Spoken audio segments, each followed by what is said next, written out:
Hi, I'm Wendy Eiby, now the manager at Pemberton Northcliffe Visitor Centres, but I originally moved to this area 18 years ago to come and work over here at Karri Valley Resort.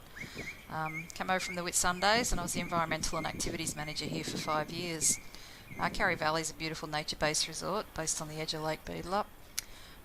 The resort itself has been in existence for good 30-40 years now, so it's a real iconic product in the tourism industry in WA.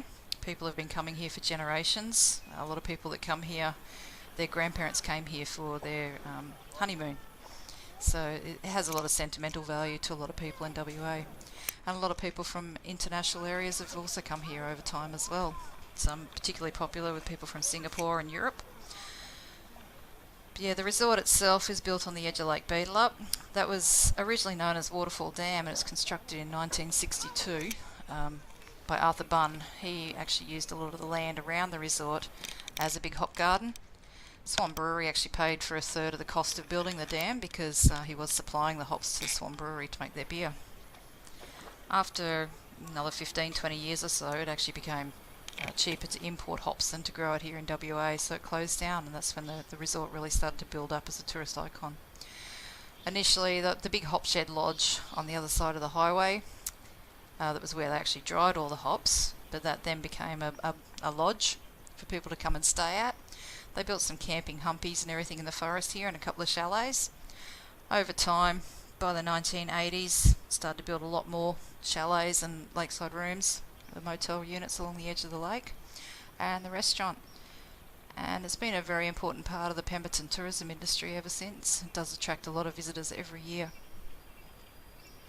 The lake itself is 52 acres. It's huge, very deep, very cold. There used to be a trout farm here on site. It was the first commercial trout farm here in WA. There is a government trout hatchery still in existence in Pemberton, and there used to be a couple of other trout farms around the region, but most of them closed over time now because it's just becoming a bit too warm. You're a photographer. You won an award with a morning mist photo. I did. Yes, it's a beautiful location for the photographers. A lot of the big photographers in WA will hold workshops here. First thing in the morning and late afternoon, you do tend to get a lot of mist coming into the resort itself. Because you're completely surrounded by massive big old growth forest, often the sun will disappear by 4 o'clock in the afternoon and the mist will start to roll in across the lake. And again in the morning, once the sun starts to get up over those trees and hits the water, you start to get really lovely mist forming. And it's also very close to Beedelup Falls, which was first recognised as a bit of a tourist attraction even back in the 1870s. We have Marion North visit there. The old road through this region actually passed straight past Beedelup Falls, just off to the right of the resort here. So people, their horses and carts used to come through regularly. Who's Marion North? She was a British woman who travelled around the world back in the 1870s, and she actually passed through this region in 1872. And she painted a beautiful picture of the what is now called the Marion North tree, which we have pictures of. And yeah, the painting actually hangs in the Kew Gardens. And what about the ecology that surrounds the lake? Yep. The lake itself is a really good habitat for marron because it's so deep and cold, and it's also got a lot of silt in the base of it. It provides a really good habitat for marron. And because the water's so dark, they're sheltered completely from predators. Marron are the freshwater crayfish that we get here in the southwest of WA. They're rather large. They have been recorded at over a foot long. It's a bit harder to find them that size these days because most of them have been overfished a little bit.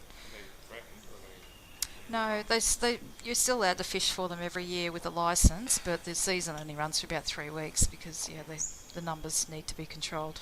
Numbers that are pulled out each year need to be controlled. A lot of people do farm them in this region now as well, so you can actually buy them from co-ops, and a lot of them get exported overseas as well from the farms. We do have a lot of fish species, native fish species in the lake as well, and they have been stocking trout into this lake since the 1960s, so people come fishing here. We do also have a lovely resident family of ospreys that live in one of the big dead trees on the edge of the lake, and they also love fishing for the trout too.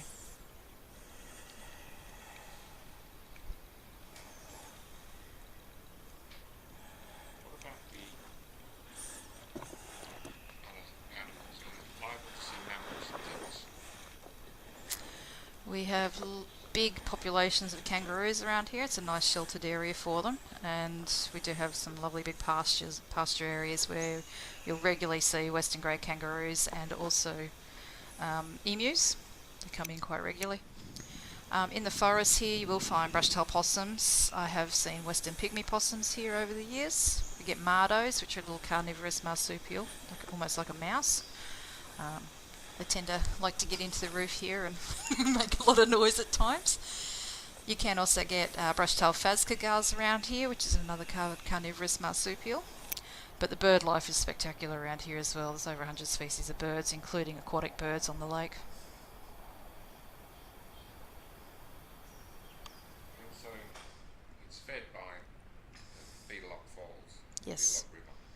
Yeah, Beetalop Falls is just upstream of the lake. That's fed by Beetalop Brook. The water flows through the actual dam here, and there are floodgates where there's a flow allowed to go through all year round, so it maintains environmental flow downstream. That flows into the Karri Brook and then into the Donnelly River.